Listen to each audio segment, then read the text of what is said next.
Awesome. Hey guys, thank you so much for clicking on the video. The fact that you're willing to sacrifice a few minutes out of your day to watch my content really does mean the world to me. You guys are awesome and you're the best. And today we're going to be talking about the new Netflix series, Dracula. Now this series was actually originally released on BBC on January 1st, and then the next two episodes were released on January 2nd, January 3rd. And now it has just been released on Netflix, so that's how I was able to watch it. And I just have to say, it was a very, very, very good series, especially for the second two episodes. Honestly, in my opinion, the third episode dropped the ball heavily. Like, it literally just threw the ball in the opposite direction. It wasn't without its merits, but it definitely wasn't as good as the first two. So let's talk about Dracula, and we're going to start with the storyline. So Dracula is, of course, the story of Count Dracula, and they tell it in a very unique, very interesting, and very new way. A way I've never seen in any film or series before this. So that was really, really cool to experience. It's probably, and to be 100% honest, probably one of my favorite depictions of Dracula. To this day, my favorite is still Vlad the Impaler from Dracula Untold. That is still my favorite portrayal of any form of Dracula. But this is definitely in my top three. I thought it was a very, very cool portrayal. The actor did a great job being the suave, sophisticated, yet just deadly animalistic beast at the same time. I think the actor did a very good job, and all around the performances were absolutely great. Another thing that was really great and I was very impressed by, except for a few different scenes here and there, were the visual effects. I thought they were absolutely stunning. When they were gross and disgusting, they were super gross and disgusting, and when they were about spectacle, oh, there was just tons of it. So they did a very, very good job there. There were only two effects where I was actually like, okay, that looks like a very low budget series, and that was when there was this explosion and there was this fire. And of course, fire is very hard to animate. I'm not going to speak like I'm sort of visual arts expert, but I can see that they definitely struggled with that. But the biggest thing you're going to see, and I'm assuming other reviewers are going to bring this up, is the fact that there is a big divide between the first two episodes and the third one. And I'm going to explain to you why that is now. So if you haven't watched the series yet, this is your spoiler warning. Whoop, whoop, whoop, whoop. But I'm going to dive into that now. The first two episodes happen over 100 years in the past, whereas the third episode is modern day. And the way that goes about happening is very, very interesting, and it happens near the end of episode 2. And it's very exciting when it does happen. I was like, oh boy, we're going to see Dracula in the future. I thought that was really, really cool. It was a very cool twist. The problem is, we've spent the last two episodes with these characters and this one specific setting and these character motivations and all this sort of stuff, and they felt like a coherent story. And even though episode 2 and episode 1 happened in completely different locations and had completely different storylines, they still felt like a very good direct sequel continuation. They felt like a coherent storyline. Here, episode 2 definitely feeds into episode 3, but episode 3 introduces so many new characters, so many new themes. Everything just feels so incredibly, incredibly different that it feels like it could be from a completely different storyline that they kind of just threw in. And while it does make sense and they bring the story across from episode 1 all the way to episode 3 just really wasn't as enjoyable as the first two in any way, shape or form.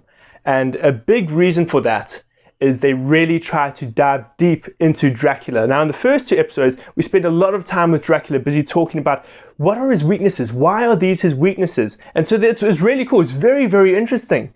And then when we get that resolution in episode 3, and we spend a lot more time with Dracula, all of his mysticism and his just aura evaporates so very quickly. And especially at the end, when you realize the cause of all of his weaknesses, he's no longer this incredibly scary, threatening beast. He's just this vampire. Oh, big whoop. But then you don't even look at him as a vampire because you go, really, bro, those were your weaknesses? That's what stops you from doing what you're going to be doing as this incredibly scary beast?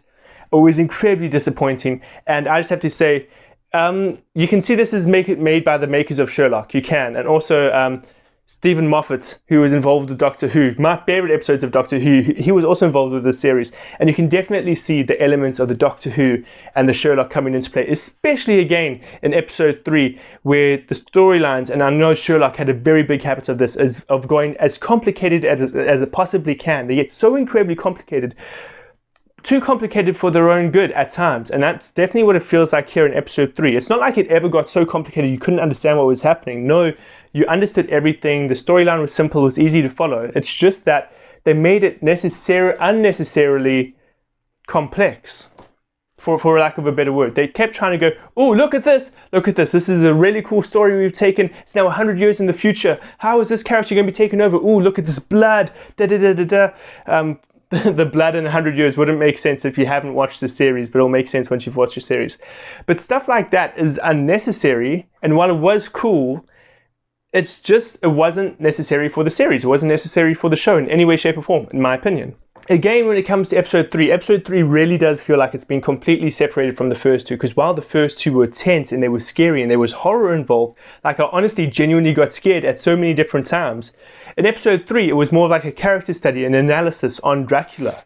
And so everything that worked really well in the first two, whether it is the intimidating Dracula or the murder mystery that's happening on in episode 2, stuff like that, all of those creative elements that suckered me in were completely absent in episode 3.